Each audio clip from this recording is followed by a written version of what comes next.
Hello everyone. हमारे आज के इस वीडियो ट्यूटोरियल में आप सभी का वेलकम। आज की क्लास में हम सीखेंगे कंटेंट डिके क्या होता है और डिक्लाइनिंग कंटेंट को कैसे फिक्स करें। देखिए, सबसे पहले कंटेंट डिके होता क्या है।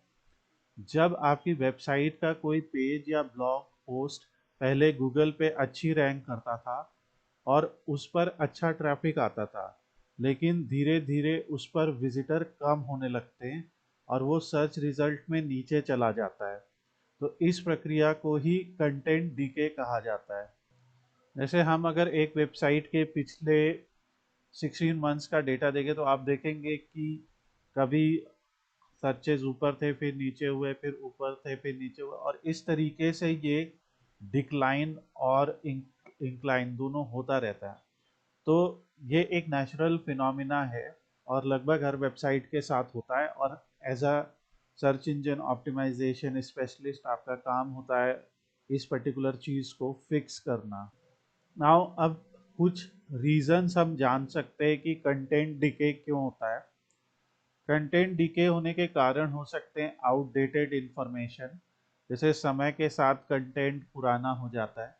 बेटर कंपटीटर्स, जैसे दूसरे नए ब्लॉग्स आपकी पोस्ट से ज़्यादा वैल्यूएबल बन जाते हैं। सर्च इंटेंट लोगों का चेंज हो जाता है, लोग अब वो क्वेरी ही थोड़े अलग अंदाज में खोज रहे हैं, या गूगल के कोई नए अपडेट्स आ जाते हैं, एसईओ सिग्नल्स बदलते रहते हैं, या फिर टेक्निकल इशू, आपकी वेबसाइट स्लो हो सकती है, उसमें कुछ ब्रोकन लिंक्स हो सकते हैं, या आपका मोबाइल एक्सपीरियंस खराब हो जाए, और इस तरीके के बहुत सारे कारण हो सकते हैं। अब डिक्लाइनिंग कंटेंट को कैसे फिक्स कर सकते हैं। एक एक और भी हो सकता है रीजन कि जैसे आपकी वेबसाइट को कहीं पे बैकलिंक मिला था और वो बैकलिंक ही डेड हो गया। सो इस टाइप के बहुत सारे रीजन हो सकते हैं। इसे फिक्स करने के लिए स्टेप बाय स्टेप गाइड है। सबसे पहला, कंटेंट डीके आइडेंटिफाई करिए। तो कंटेंट डीके को आइडेंटिफाई करने के लिए सबसे पहले आप गूगल सर्च कंसोल का यूज़ कीजिए, जैसे मैंने आपको दिखाया।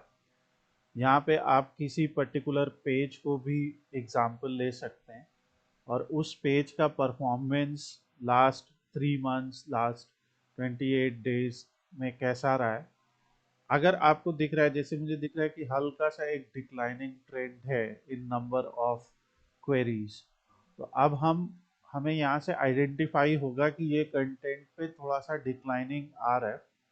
और दूसरा, आप गूगल एनालिटिक्स, और तीसरा एएचरेफ, सेमरश या उबर सजेस्ट जैसे टूल्स का भी आप इस्तेमाल कर सकते हैं। मैं इसमें सेमरश को और एएचरेफ को काफ़ी अच्छा मानता हूँ, क्योंकि वो आपको बहुत सारे यहाँ पे इंसाइट्स देते हैं। आप देखिए कौन से पेजेस पहले 3 या 6 महीने में ज़्यादा ट्रैफिक ला रहे थे और अब गिरावट में है।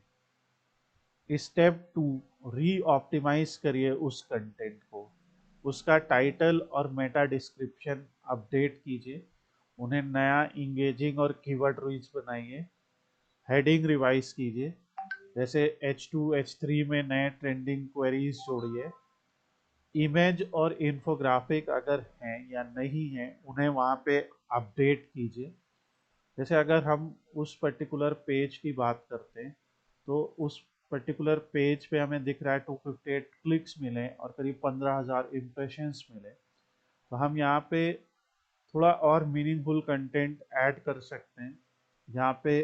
और क्योंकि अब EEAT का टाइम है, यानी आपकी खुद की अथॉरिटी होनी चाहिए, आपका खुद का एक्सपीरियंस आपको शेयर करना है, तो यहाँ पे आप अदर एग्जाम्पल शेयर कीजिए।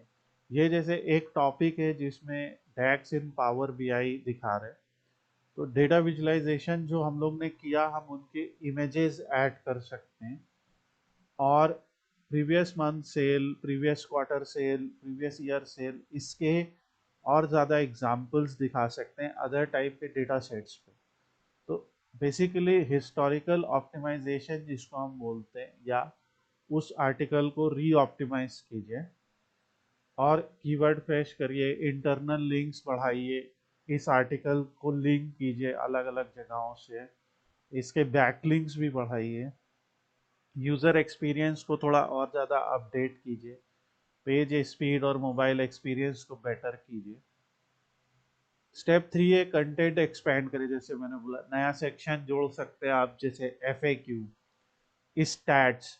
जैसे अगर इस फंक्शन या उस पर्टिकुलर टॉपिक का 2025 में कोई अपडेट आया है तो आप वो अपडेट अलॉन्ग विद स्टैट्स के साथ जोड़ सकते हैं। केस स्टडी या रियल लाइफ एग्जाम्पल आप ऐड कर सकते हैं। अब जैसे हम लोगों ने इस पर्टिकुलर चीज़ के ऊपर, इस पर्टिकुलर टॉपिक के ऊपर वीडियोस भी बनाए, तो हम यहाँ पे उन वीडियोस को भी ऐड करेंगे और हम आगे ज़रूर दिखाएंगे कि ऐसा करने के बाद इस पर्टिकुलर पेज की परफॉर्मेंस जो थोड़ी सी डिक्लाइन हो रही है वो बढ़ी या कांस्टेंट रही और कम हो गई। क्योंकि ज़्यादा से ज़्यादा यूज़र देखिए अब आज की डेट में परप्लेक्सिटी, चैट जीपीटी, गूगल, इन सब के थ्रू ही आते हैं, उन्हीं पे ही जाके सर्च करते हैं, और ख़ास करके ऐसे टॉपिक्स जहाँ पे ट्यूटोरियल्स हो एंड ऑल।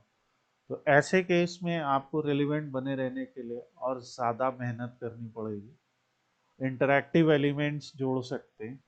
इंटरैक्टिव एलिमेंट्स जैसे हम लोग क्विज जोड़ सकते हैं कि आपने कोई टॉपिक बताया उससे जुड़ा छोटा सा क्विज जोड़ सकते हैं या पोल जोड़ सकते हैं जिससे यूज़र इंटरैक्ट कर सके। अगर हमारा कोई डेटा एनालिटिक्स रिलेटेड चीज़ है तो उसमें चार्ट या कंपैरिजन टेबल हम बना सकते हैं।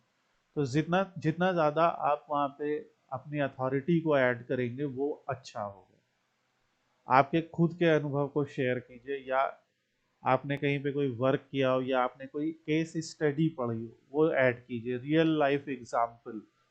देखिए क्या होता है कि जो आपका रियल लाइफ एग्जाम्पल है वो तो अभी चैट जीपीटी या बहुत सारे टूल्स को नहीं पता है, तो वो रियल लाइफ एग्जाम्पल अगर आप शेयर करेंगे तो ऑब्वियसली अभी भी आप एसईओ में ट्रैफिक ला सकते हैं।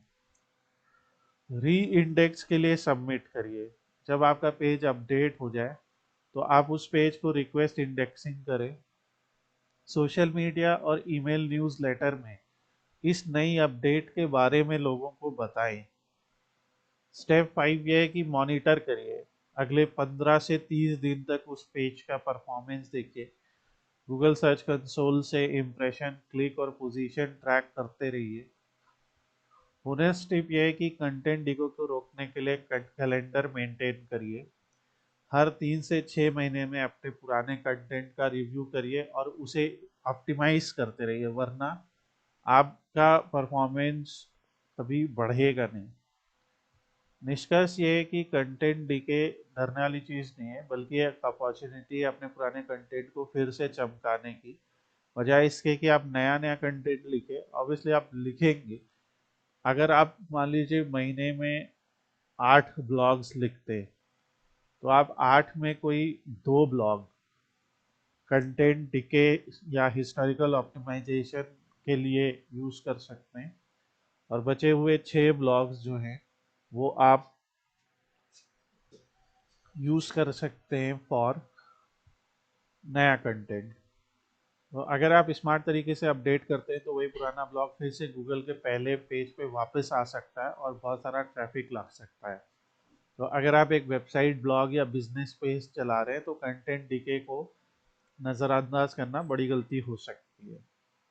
सो ये टिप्स हैं। अगर आपको पर्सनली कोई टिप चाहिए, आपका कोई पेज है जो डिक्लाइन हो रहा है और आप चाहते हैं कि हमारी टीम उस पर्टिकुलर चीज़ को रिव्यू करे, आपका कोई बिजनेस है, आपको कोई एसईओ रिलेटेड, कंटेंट रिलेटेड कोई हेल्प चाहिए, तो आप हमारी टीम को कांटेक्ट कर सकते हैं। We will be happy to help.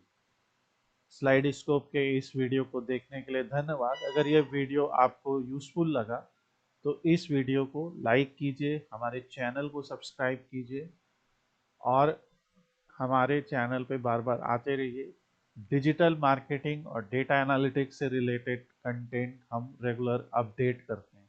इस आर्टिकल का लिंक मैं डिस्क्रिप्शन में लीव कर दूंगा। आप इस आर्टिकल को बैठ के इजीली भी समझ सकते हैं।